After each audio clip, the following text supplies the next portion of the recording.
Bom dia, eu sou a Deni e eu faço parte do projeto 242 desde 2012. É um prazer e uma honra muito grande fazer parte dessa comunidade, porque entende como um todo o que é ser igreja. Que para mim é poder dividir e compartilhar da mesma fé, mas também poder conviver com pessoas diferentes e também poder atuar como uma comunidade compassiva aonde quer que a gente vá. É muito legal ver o que tem acontecido durante esse tempo da pandemia, que são as distribuições das cestas básicas. Tem muitos membros do Projeto 242 que têm se deslocado até lá, podendo fazer esse trabalho voluntário de ajudar as famílias e as comunidades que estão ali ao redor do projeto. Então, eu tenho uma honra, é um prazer muito grande fazer parte dessa comunidade.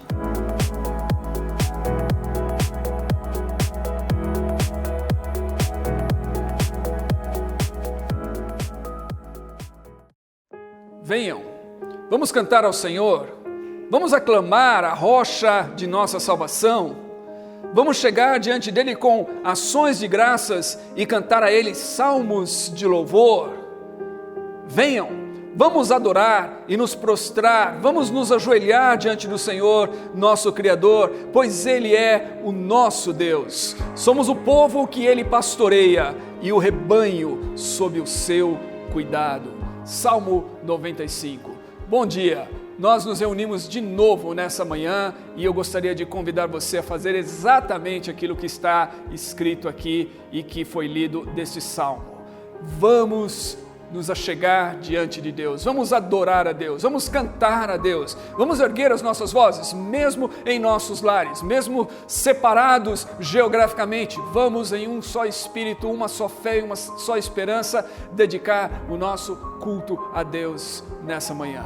E eu quero orar para que ao fazermos isso, que ao cantarmos juntos, que ao dedicarmos esse tempo a Deus, para que Ele encontre-se conosco, que nós nos acheguemos a Ele e que Ele se achegue a nós e que a Sua presença em nossos corações nessa manhã seja tremendamente consoladora e renovadora. Deus, muito obrigado. Obrigado porque nós podemos Te louvar.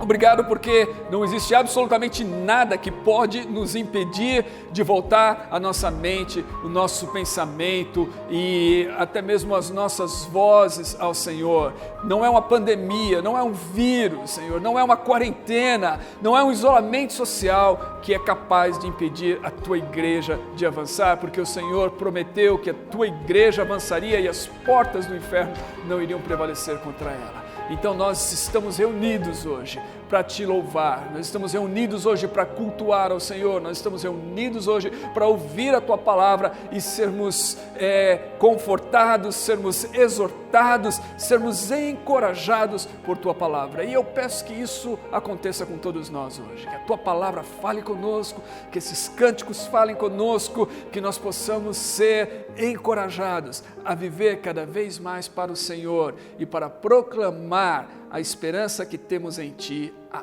todas as pessoas ao nosso redor. Eu oro assim, em nome de Jesus e para a Tua glória. Amém. Vamos cantar juntos. Aí onde você está, erga a sua voz e cante conosco ao Senhor nessa manhã. Bom dia. Eu quero te convidar para adorar a Deus nesse momento. Aproveitar esse momento na sua semana e fechar seus olhos, entregar o seu coração ao Senhor. Não fique só assistindo, participe aí na sua casa.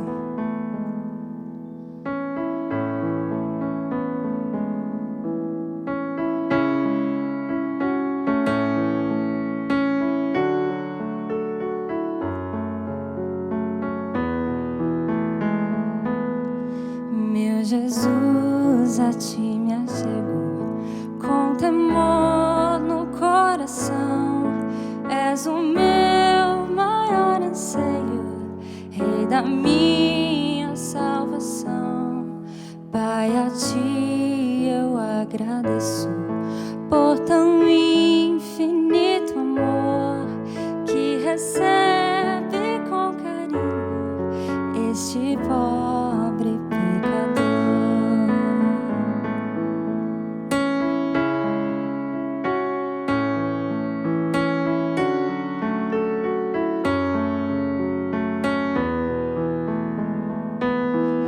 Boa é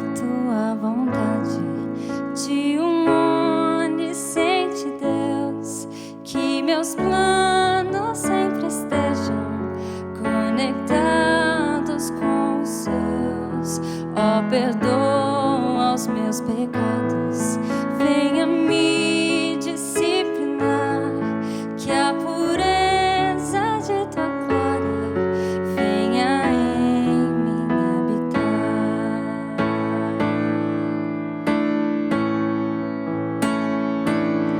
Santo e majestoso Deus, exaltado é o Senhor, coroado sobre a terra, em tua glória e esplendor. Teu é todo o domínio, toda honra e poder, pelos séculos, séculos. Amém.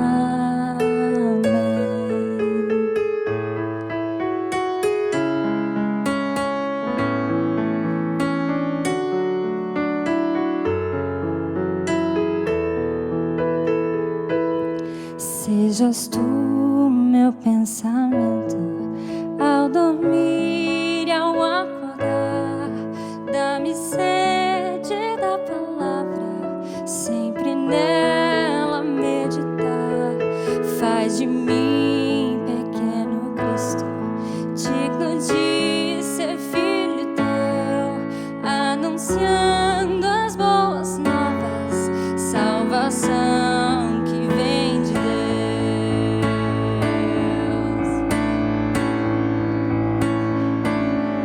Santo e majestoso Deus, exaltado é o Senhor, coroado sobre a terra, em tua glória e esplendor. Teu é todo o domínio, toda honra e poder, pelos séculos, séculos. Amém.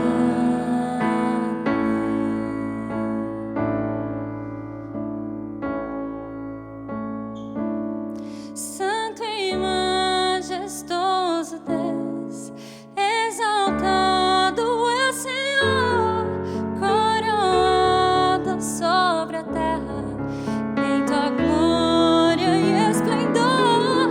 Teu é todo o domínio, toda honra e poder, pelos séculos e séculos. Amém.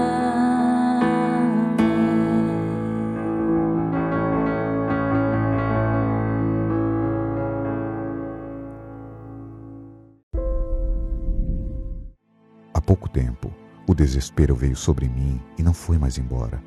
Era como um corvo negro e sombrio, cujas garras cortavam minha carne e me faziam sangrar. Era pesado como um abismo sufocante que me puxava para suas profundezas, mas eu não queria estar lá.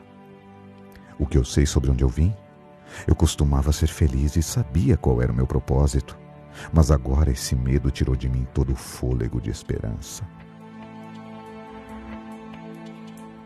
De alguma forma, de algum lugar lá dentro, veio um choro que ainda não tinha sido esmagado pelo desespero. Alguém pode me ouvir? Alguém pode me ajudar? Instantaneamente, foi como uma faca cortando através da escuridão, trazendo fortes raios de luz que me cegaram. A esperança desceu em minha direção como um raio de luz. Eu segurei a corda. Ela me puxou para longe da escuridão e na direção da luz. Meus olhos se ajustaram para ver a sua luz, que surgiu no meio da escuridão e me tirou do desespero. Seu amor transbordou em mim, enquanto a vida ao meu redor retornou. Aí eu percebi, não há profundezas que ele não vá, não há desespero fora do seu alcance.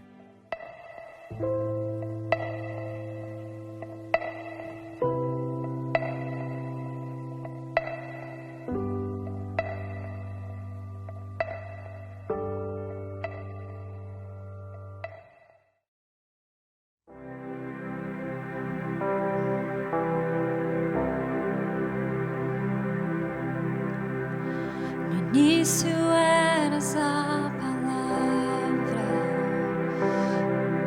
com Deus o Altíssimo.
invencível, és invencível, inigualável, hoje pra sempre reinarás.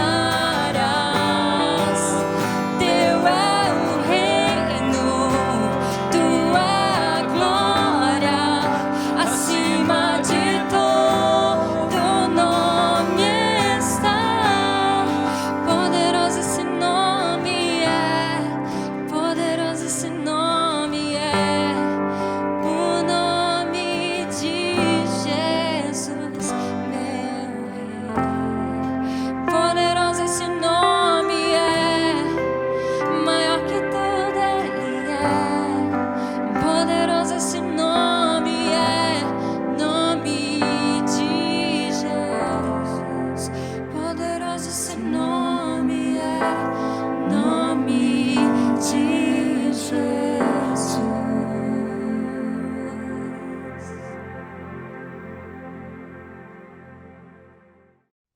Bom dia, pessoal. Tudo bem?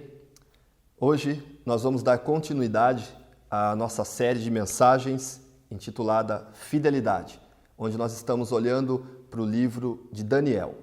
Hoje o nosso foco é o capítulo 4 e o tema da mensagem, Quando Deus humilha os poderosos.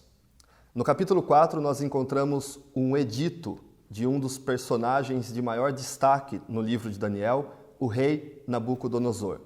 E nesse edito, nessa carta que o rei está enviando aos seus súditos, ele está tornando conhecido aquilo que o Deus de Daniel fez em seu favor. Na verdade, no capítulo 4, nós vamos encontrar o julgamento de Nabucodonosor pelo Deus de Daniel e a sentença que Nabucodonosor recebeu da parte de Deus. Bom, mais uma vez, esse capítulo apresenta um sonho. Dessa vez é um sonho que o rei Nabucodonosor teve e ele fala para os sábios e as pessoas que interpretavam sonhos no seu reino, e esses sábios não conseguem oferecer a interpretação. E mais uma vez Daniel é chamado e Daniel oferece a interpretação correta do sonho. Bom, no verso 1 nós encontramos a introdução dessa carta. O rei Nabucodonosor, a todos os povos, nações e línguas que habitam sobre toda a terra, que vossa paz se multiplique. Pareceu-me bem tornar-vos conhecidos os sinais e maravilhas que fez em meu favor o Deus Altíssimo.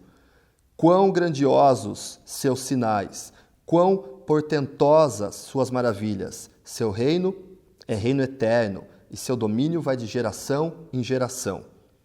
Essa parte final do verso 3 me parece ser o grande tema do capítulo 4. O reino de Deus é um reino eterno e o seu domínio é um domínio de geração em geração. Então, a soberania do Deus de Daniel é apresentada, é confrontada com todo o poder de Nabucodonosor, com todo o poder da grande Babilônia. Como a gente encontra no relato de Daniel e também no Antigo Testamento, nos profetas, Babilônia é uma grande potência, é um grande império no seu tempo e que por um período domina, né, boa parte das nações ao seu redor. Nabucodonosor, então, passa a narrar o que lhe aconteceu. No verso 4, ele diz que estava tranquilo e próspero no seu palácio, na sua casa. Então, Nabucodonosor estava tranquilo, seus adversários estavam sob controle, seu reino era um reino de prosperidade, sua grandeza era uma grandeza que impressionava a todos. Nabucodonosor detinha poder, detinha autoridade ali no seu mundo. Mas, no verso 5, ele diz que teve um sonho, e esse sonho lhe deixou atormentado, aterrorizado. Ele fala que no seu leito sobreveio a ele angústia por conta do sonho.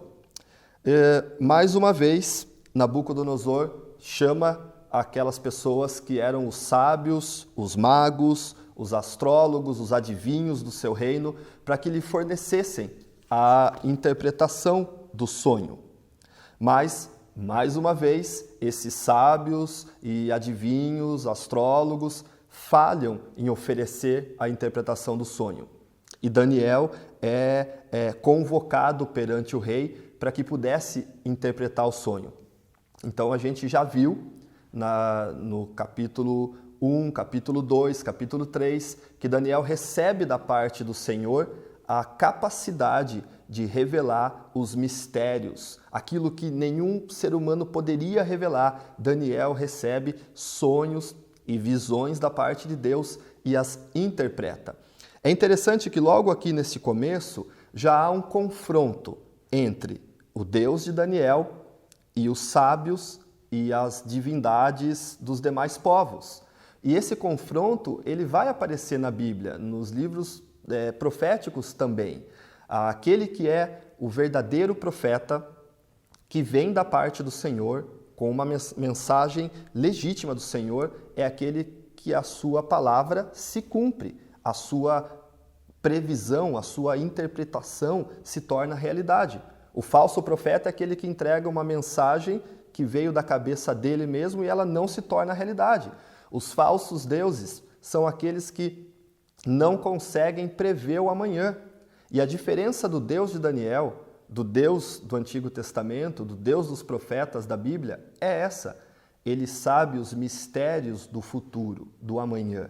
Ele prevê o que vai acontecer, ele determina o que vai acontecer e por isso ele pode revelar esses mistérios profundos. Então aqui já tem esse confronto.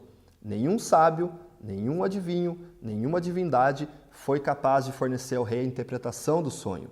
Mas Daniel, que serve ao Deus da Bíblia, consegue, pela capacidade de Deus, fornecer a interpretação. Bom, no verso 19, nós encontramos a interpretação do sonho que o rei Nabucodonosor teve. Verso 19 diz assim: Então Daniel, cognonimado Beltesazar, ficou desconcertado por alguns instantes e seus pensamentos o perturbaram. O rei, tomando a palavra, falou-lhe: Beltesazar, não te perturbe o sonho nem a interpretação. Beltesazar, porém, respondeu: Que este sonho seja para os que te odeiam e a interpretação para os seus adversários. Daniel fica perturbado com a interpretação do sonho que ele recebeu de Deus e o rei tranquiliza ele, né? E Daniel fala: Olha, rei, que esse sonho sirva para os seus adversários, para aqueles que te odeiam.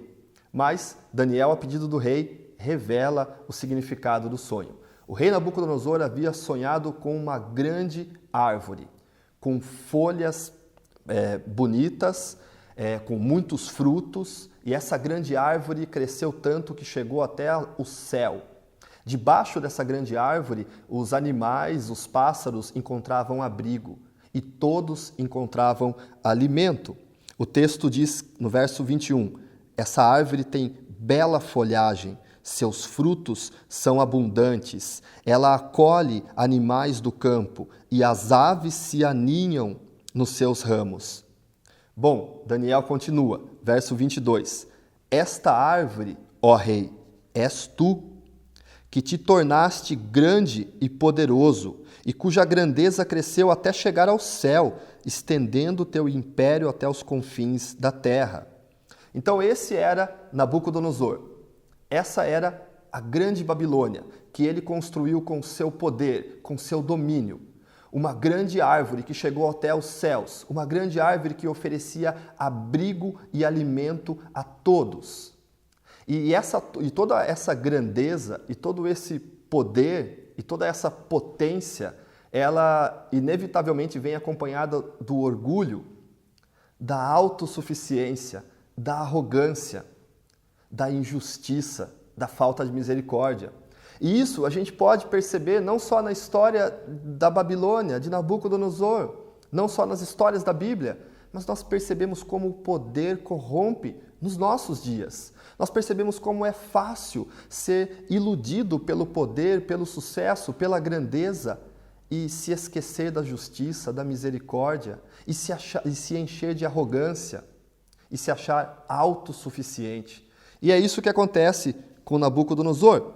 Então Nabucodonosor é julgado e sentenciado pelo Senhor. O verso 23, Daniel, ainda oferecendo a interpretação do sonho, diz: quanto ao fato de o rei ter visto um vigilante, um santo, descido do céu, que dizia: derrubai a árvore e destroçai-a, mas deixai o toco e as raízes na terra, com cadeias de ferro e de bronze, por entre a relva dos campos, e que ela seja banhada pelo orvalho do céu, e sua parte seja a dos animais dos campos, até que passem 7 tempos sobre ela. Eis a interpretação, ó rei, eis o decreto do Altíssimo que se refere ao rei meu senhor. Então olha só que interessante, da onde que vem esse decreto, essa sentença? Vem dos céus, comunicado ao rei por um vigilante, um anjo, um mensageiro dos céus, que entrega a mensagem que foi decidida nos céus. Interessante também, e isso mostra como o Deus de Daniel é o Deus que tem o domínio da história, o Deus que tudo determina, é que o tempo desse castigo, né, dessa sentença que vai cair sobre Nabucodonosor, ele está determinado. 7 tempos, né, ou 7 anos. E tudo isso está mostrando esse poder de Deus. Não são palavras soltas ao vento, não são previsões que talvez aconteçam. É um decreto que certamente acontecerá, que tem um período determinado. E esse decreto dizia que o rei, que é essa grande árvore, ele ia perder a sua razão, perder a sua mente humana. O coração de homem lhe seria tirado e seria lhe dado um coração de animal, ou uma mente de animal. E ele ia passar, esse grande, glorioso e poderoso rei, a comer capim com os animais, com os bois no campo. O orvalho ia cair sobre ele. Ele ia ser expulso do reino dos homens. É interessante a gente pensar nesse julgamento de Deus. E eu acho que a Bíblia vai apresentar isso muito forte, não só o julgamento de Deus no fim dos tempos, onde todo mundo se apresenta diante de Deus, prestando contas da sua vida, da sua existência, mas um julgamento de Deus dentro da história humana. Isso significa que nenhum império é absoluto, nenhum domínio é ilimitado. Nenhuma injustiça fica por isso mesmo. Mas o Deus dos céus, o Deus de Daniel, o Deus da Bíblia, julga a história dos homens, julga os poderosos, julga as nações, julga as injustiças. Então isso é extremamente importante para nós, nos nossos dias, quando nós vemos tanta injustiça, quando nós vemos os poderosos, os governos desse mundo com arrogância, com orgulho, esquecendo-se da misericórdia, esquecendo-se da justiça, e nós pensamos, Quem pode detê-los? Ninguém. Existe um Deus nos céus, que eles prestam contas a esse Deus. E nada eles podem fazer sem esse Deus. A gente percebe essa ideia do julgamento, que é o que estava acontecendo ali com Nabucodonosor, em Isaías, por exemplo. Isaías 47, do 6 ao 10. Ali é o julgamento da Babilônia, né, do reino do Império Babilônico. E é interessante porque Deus, nesse julgamento para com Babilônia, ele está cobrando Babilônia pela sua falta de compaixão, cobrando Babilônia pelo seu pesado jugo que colocou sobre o seu povo.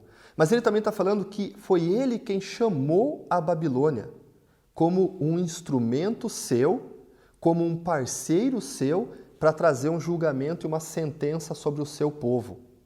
Então a Babilônia era um instrumento nas mãos de Deus, mesmo sem conhecer esse Deus, um instrumento nas mãos de Deus para executar uma sentença sobre o seu povo, para que o seu povo se arrependesse e se voltasse para Deus. Mas Babilônia não sabia disso, e Babilônia se enche de orgulho e de arrogância. É o que a gente encontra no verso 7, Isaías 47, verso 7. Certamente dizias: por todo sempre serei senhora. Estas coisas não puseste no teu coração, não te preocupaste com o que viria depois. Verso 8. Ouve isto agora, ó voluptuosa, que te sentas despreocupada e dizes no teu coração: eu sou, e fora de mim não há nada. Não me tornarei viúva, nem ficarei sem filhos. O verso 10 diz: puseste a tua confiança na tua maldade e disseste: não há quem me veja.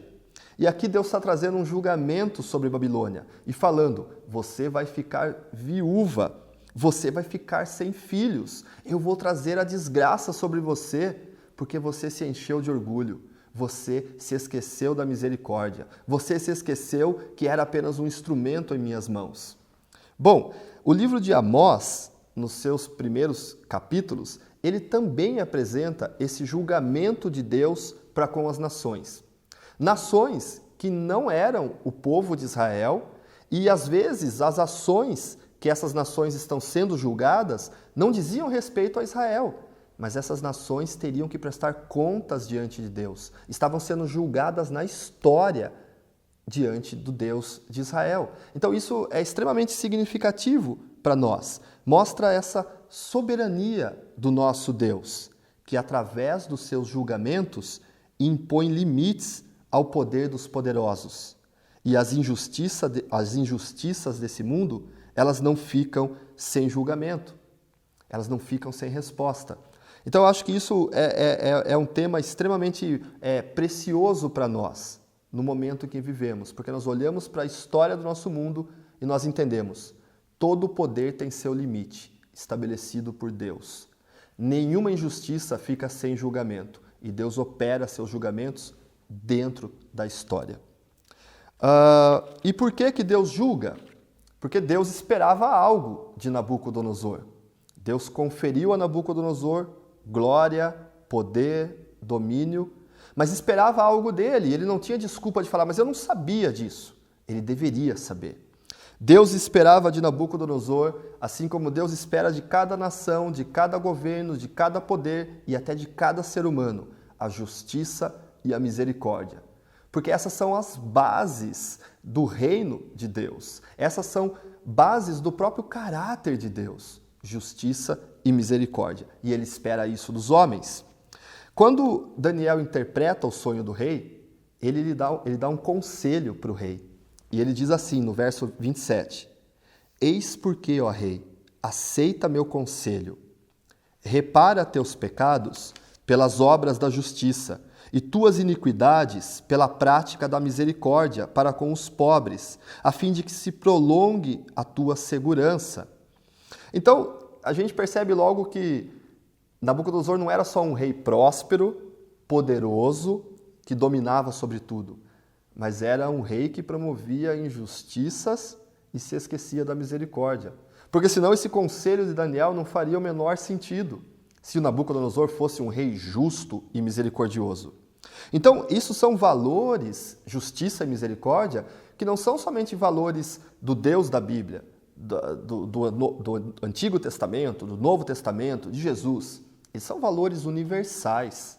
Para que qualquer sociedade humana prospere, se mantenha, seja viável, ela precisa da justiça, ela precisa da misericórdia. E é esse o conselho que Daniel entrega para o rei. Então, todo julgamento de Deus, desse Deus soberano que nós estamos falando, ele espera uma resposta do ser humano. E a resposta que Deus espera é o arrependimento. E a resposta que Deus espera é a prática da justiça, da misericórdia.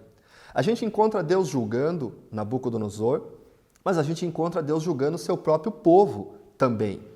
No livro de Miqueias, a linguagem é a linguagem de um processo judicial. Miqueias 6:2 diz: Ouvi, montanhas, o processo do Senhor, e vós, inabaláveis fundamentos da terra, porque o Senhor está em processo com seu povo, e contra Israel ele pleiteia. Então Deus abriu um processo, um julgamento. E por que ele espera com esse processo, com esse julgamento? Ele espera o arrependimento, a mudança de atitude. E olha só que interessante o verso 8 de Miqueias.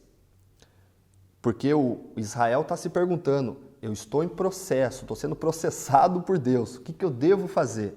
O verso 8 responde: Foi-te anunciado, ó homem, o que é bom, e o que o Senhor exige de ti.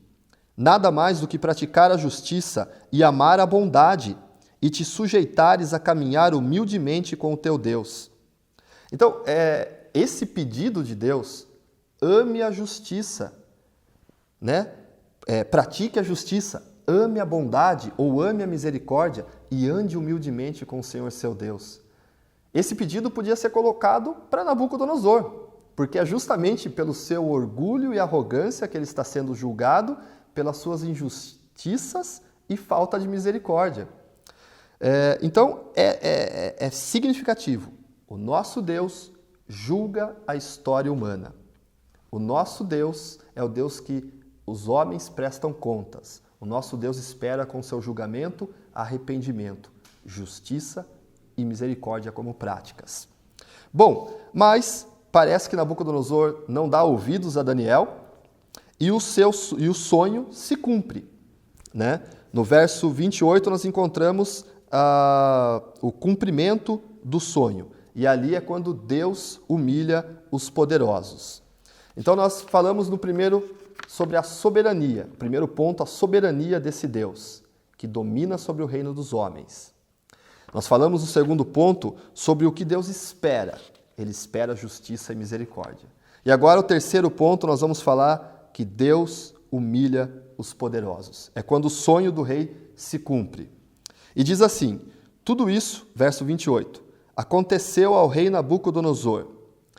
12 meses mais tarde, passeando sobre o terraço do palácio real da Babilônia, o rei tomou a palavra dizendo, não é esta a grande Babilônia que eu construí para fazer dela minha residência real pela força do meu poder e para a majestade da minha glória?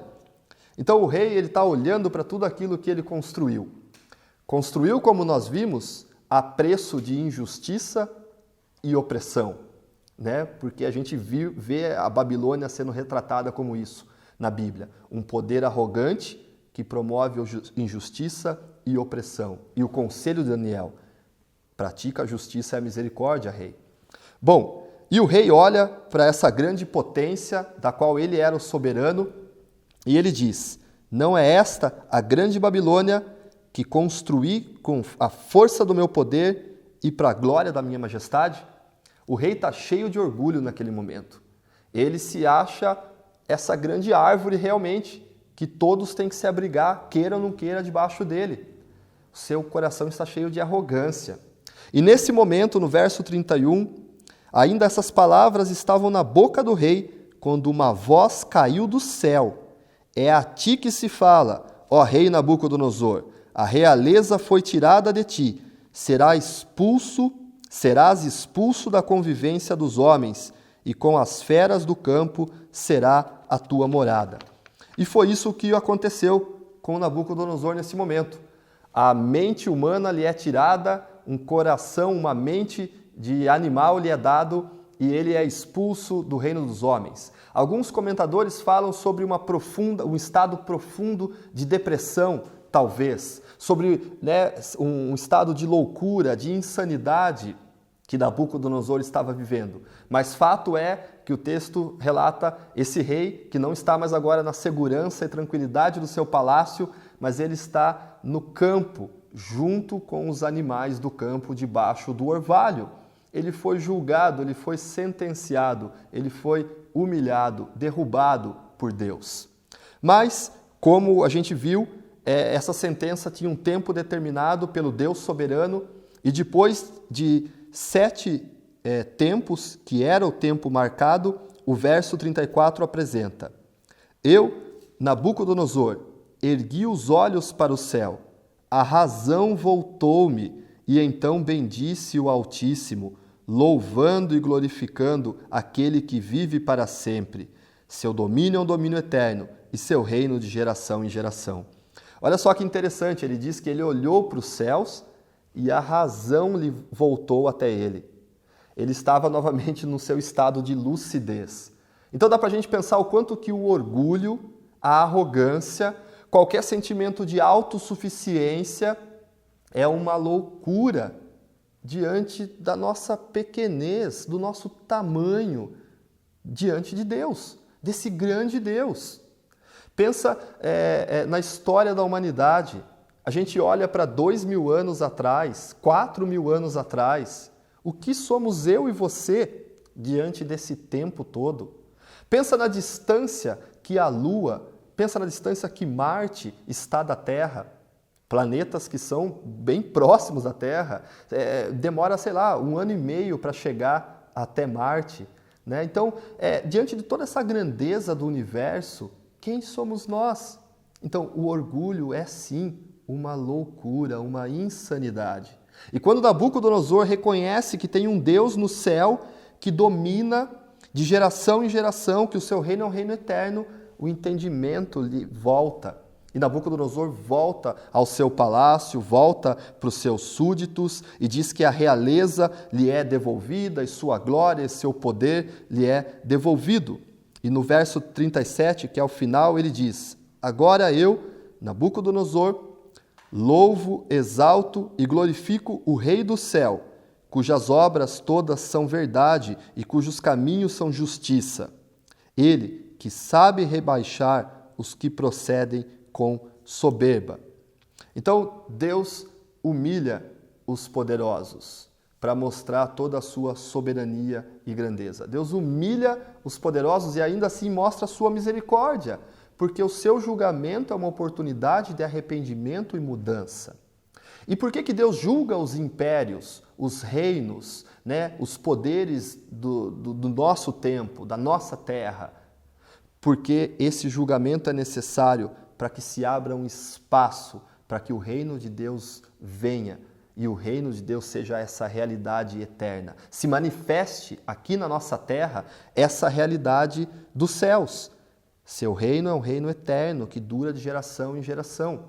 No capítulo 2 de Daniel, a gente viu como essa grande rocha, na visão, se desprendeu sem ajuda de mãos humanas e esmagou a estátua que representavam os impérios, e essa rocha cresceu e essa rocha se tornou um reino que durou para todo sempre.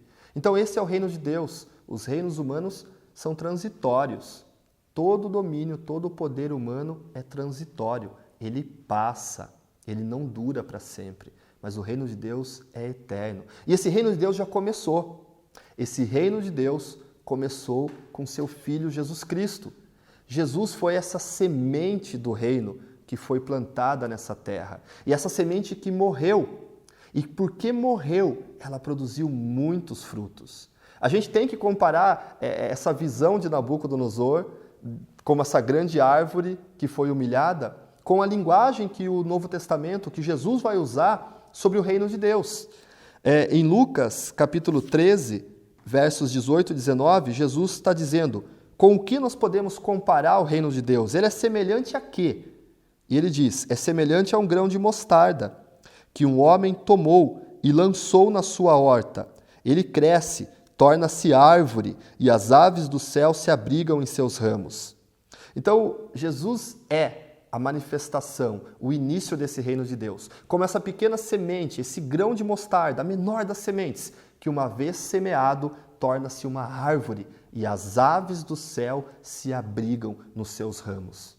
Esse reino é o reino legítimo, que oferece justiça, que oferece abrigo, que oferece misericórdia, porque ele é um reino que vem da parte de Deus. Jesus é o rei ungido da parte de Deus. E esse reino já teve seu início. Esse reino é de natureza completamente diferente dos reinos humanos, que estão firmados sobre a injustiça, a opressão, a falta de misericórdia, que estão firmados sobre o orgulho do ser humano. É um rei que as suas bases são a justiça e a misericórdia e a humildade desse rei que é Jesus. Então a gente encontra essa natureza do reino de Jesus em Filipenses. Esse texto é famoso, Filipenses 2, do 6 ao 11. E falando sobre Jesus, mostra a sua natureza completamente diferente. Verso 6, do capítulo 2 de Filipenses, falando sobre Jesus. Ele, estando na forma de Deus, não usou de seus direitos de ser tratado como um Deus, mas se despojou, tomando a forma de escravo, tornando-se semelhante aos homens, e reconhecido em seu aspecto como um homem, abaixou-se, tornando-se obediente até a morte sobre uma cruz. Por isso Deus o exaltou soberanamente, e o elevou, e lhe conferiu o nome que está acima de todo nome, para que ao nome de Jesus se dobre todo o joelho nos céus e na terra, e toda língua proclame que Jesus Cristo é o Senhor, para a glória de Deus Pai. Então a gente percebe Jesus trazendo o seu reino de natureza completamente diferente dos reinos humanos. Um reino firmado sobre a justiça e a misericórdia. Um reino que tem o seu soberano como servo humilde, que se esvazia, que não se infla, mas assume a posição de homem, de servo, e é obediente até uma morte de cruz. Essa é o verdadeiro e legítimo reino, que um dia vai ser a realidade que tudo abarca e a realidade eterna. É por isso que nós olhamos para todo o poder, nós olhamos para todo o reino dos homens, que legítimo ou ilegítimo. Nós devemos a esses reinos legítimos, a esses poderes legítimos, o respeito e a consideração, mas eles são transitórios. E aqueles poderes que são ilegítimos, que são opressores, que promovem injustiças, nós podemos ter a certeza de que o nosso Deus vai julgar esses reinos. E que esse julgamento são ainda oportunidades, pela misericórdia de Deus, do arrependimento e da conversão. Então, nenhuma injustiça passa desapercebida sem julgamento pelo nosso Deus. Nenhum poder orgulhoso dura para sempre. Somente o reino de Deus, inaugurado na humildade de Jesus Cristo, que hoje é exaltado sobremaneira sobre todos. Amém? Eu espero que essa mensagem tenha encontrado espaço no seu coração e no meu também, e que ela dê fruto em nossas vidas. Eu gostaria de orar junto com você. Deus, obrigado pela oportunidade que nós temos de olhar para a Tua Palavra. E hoje aqui, meditando no capítulo 4 do livro de Daniel, com o título Quando Deus humilha os poderosos, nós olhamos para quem é o verdadeiro soberano. E Tu és o verdadeiro soberano, aquele que determina os acontecimentos, aquele que conhece o futuro, aquele que julga a história humana. Nós olhamos para esse julgamento de Deus, que visa o arrependimento, a conversão, que tem como alvo a justiça e a misericórdia. Nós olhamos para um grande e poderoso rei da sua época, sendo humilhado, diante daquele que é o verdadeiro soberano.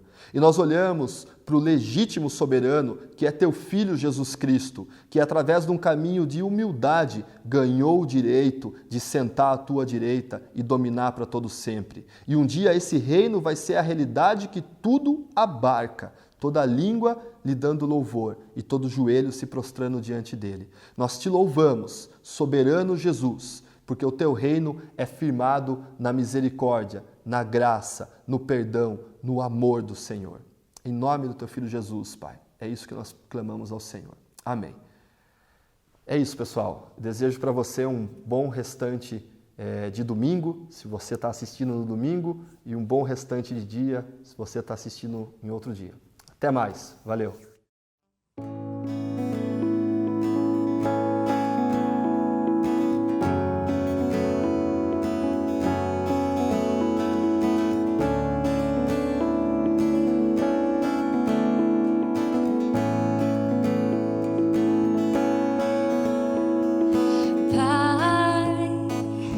Deus poderoso, tem compaixão de mim. Preciso da tua graça abundante aqui. Quebra o meu coração e salva-me de mim. Faz-me bem-aventurado em ti. Pai, Deus de justiça, misericórdia, amor, confesso que me afastei, me esqueci de ti.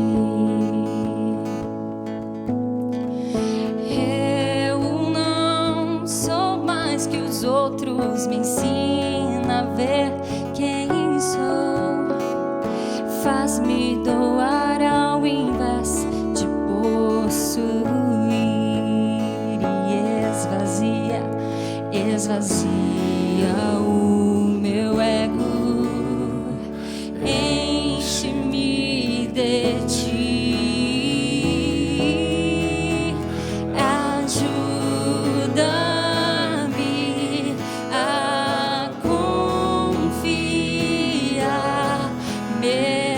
Quando a confiança me falta, ajuda-me a enxergar, mesmo quando meu olhar falha.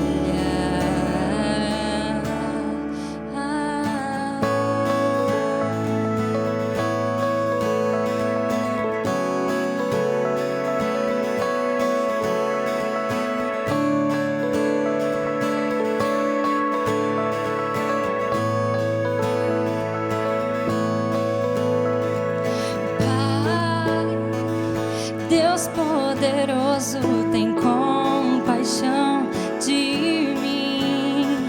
Preciso da tua graça abundante aqui. Quebra o meu coração e salva-me de mim. Faz-me bem-aventurado em ti. Pai, Deus de justiça, misericórdia, amor, confesso que me afastei, me esqueci de ti. Eu não sou mais que os outros, me ensina a ver quem sou. Faz-me doar ao invés de possuir. Esvazia o meu ego. Enche-me de ti. Ajuda-me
Oi! Durante esse mês em que estamos falando sobre o livro de Daniel, nas histórias dos 6 primeiros capítulos, eu gostaria de fazer uma recomendação de leitura para você. Trata-se desse livro aqui, Contra a Correnteza, do John Lennox. O John Lennox é docente na Universidade de Oxford, onde ele ocupa as cadeiras de Matemática e Filosofia da Ciência. E nesse livro ele fala sobre a história de Daniel do livro de Daniel como algo para nós lidarmos com a cultura do mundo ao nosso redor e a cultura relativista desse mundo onde nós vivemos. Então aqui é uma série de lições para você lidar justamente com aquilo que está acontecendo no nosso mundo hoje, nessa pós-modernidade, nesse relativismo, em todas essas questões ligadas justamente ao politicamente correto. Ele extrai das histórias do livro de Daniel lições e princípios para que você e eu possamos aprender a lidar com aquilo que está no nosso mundo hoje. Então fica aqui a recomendação. Contra a Correnteza, um livro fantástico que vale a pena você investir o seu dinheiro e o seu tempo para ler. E é dessa forma então que a gente vai chegando ao final de mais um culto, de mais uma reunião, onde a gente não está reunido presencialmente, fisicamente, mas estamos juntos em espírito, podendo louvar esse nosso Deus, esse que vem nos socorrer, que Ele vem ao nosso auxílio. E a generosidade, essa graça que nós recebemos, algo que a gente recebe, a gente quer passar adiante. E é por isso que a gente faz o que a gente faz, da gente poder meditar na palavra de Deus e falar nela e propagar essa palavra, que é uma palavra de esperança, que é uma palavra que nos dá, sim, uma razão para viver. E generosidade é parte fundamental dessa experiência cristã, experiência de vida cristã.